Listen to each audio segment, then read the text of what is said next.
عراق کی شہر خادمیہ میں ایران کی حمایت میں ریلی نکالی گئی۔ خبر ایجنسی کے مطابق خادمیہ میں نکالی گئی ریلی میں ہزاروں افراد شریک ہوئے۔ شرکاء نے ہاتھوں میں ایرانی پرچم اور پلے کارڈز اٹھائے ہوئے تھے۔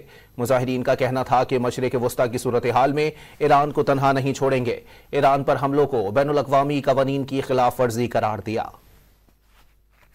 عراق کی شہر خادمیہ میں ایران کی حمایت میں ریلی نکالی گئی۔ خبر ایجنسی کے مطابق خادمیہ میں نکالی گئی ریلی میں ہزاروں افراد شریک ہوئے۔ شرکاء نے ہاتھوں میں ایرانی پرچم اور پلے کارڈز اٹھائے ہوئے تھے۔ مظاہرین کا کہنا تھا کہ مشرق وسطیٰ کی صورتحال میں ایران کو تنہا نہیں چھوڑیں گے۔ ایران پر حملوں کو بین الاقوامی قوانین کی خلاف ورزی قرار دیا۔ عراق کی شہر خادمیہ میں ایران کی حمایت میں ریلی نکالی گئی۔ خبر ایجنسی کے مطابق خادمیہ میں نکالی گئی ریلی میں ہزاروں افراد شریک ہوئے۔ شرکاء نے ہاتھوں میں ایرانی پرچم اور پلے کارڈز اٹھائے ہوئے تھے۔ مظاہرین کا کہنا تھا کہ مشرق وسطیٰ کی صورتحال میں ایران کو تنہا نہیں چھوڑیں گے۔ ایران پر حملوں کو بین الاقوامی قوانین کی خلاف ورزی قرار دیا۔